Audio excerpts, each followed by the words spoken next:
Hello again. My name is Matt Houston. And today I want to inform you on what I do for a living. What I do for a living is I'm a sales rep for a technology company.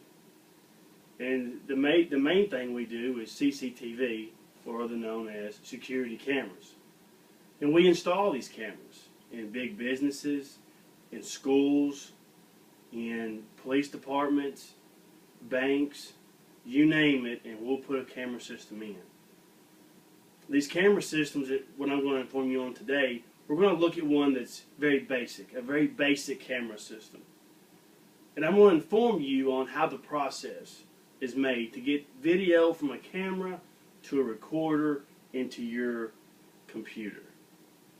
First, we're going to start off with the head unit. The head unit is the DVR, a recorder. And those recorders have different memories in them.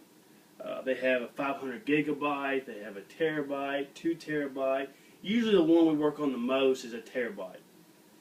A terabyte is actually 1,000 gigabytes. And a gigabyte is actually 1,000 megabytes. So we take this DVR, which is our head unit, and we got to get power to that head unit.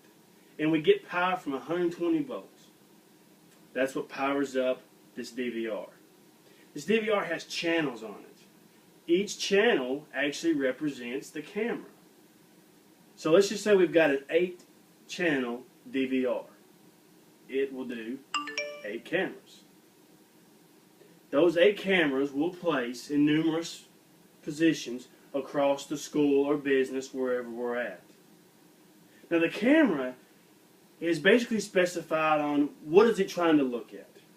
Or we want to look at a big broad area, not a far distance, or we're trying to look at a farther distance and not a broad area. Let's just say we're going to look at a real broad area, not a far distance. We would use a dome camera, half sphere.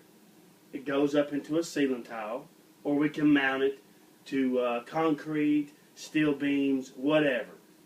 We can mount it. This dome camera we will install, and like I said, we have the head unit, and we will run what we call coax cable. The coax cable is probably about that big, and it's got copper running on the inside, a lot of coating on the outside.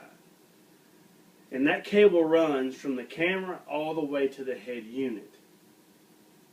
Okay, so now we've got our power in, our video or our camera is up, wired all the way down to our head unit. Now, the same power source comes from the 120 into the head unit, now goes straight to the camera. Now, on bigger jobs, we have a cable called Siamese cable. The Siamese cable basically is an 18-2 gauge. An 18-2 gauge is an 18 gauge wire. And it's solid, and it's a positive, and it's a negative. And it's attached to the coax. When it gets to the head unit, we split it apart, and that's going to be our power source to the camera. Basically, when we have a really big camera that cannot be powered just from the 120 going to the head unit, we have to have some other source, and that's what we run with the Siamese. With the system that we're talking about today, basic system, that system is going to get its power from the DVR. Now, since we've got our DVR, we've got our camera, we've got our power, now we're going to put this onto your computer. It's run by the network. Bosch, which is our cameras, has a DVD that you install into your system. You go online, and it's basically an IP address, and we IP address the camera, and that camera comes up live feed. Let's go back for just a second before I close this. Let's get on to the memory part of this. The memory part of this, basically, and what we normally work on is 1 terabyte. Of 1 terabyte of memory, you can get 30 days worth of live feed recorded. Now, after the 30 days is up, on day 1 of those 30 days that we actually recorded, that day will then be erased to the new day 1, and then so on. That is how we do our camera systems. And I hope that was informative to you on how a camera system works. Thank you and God bless.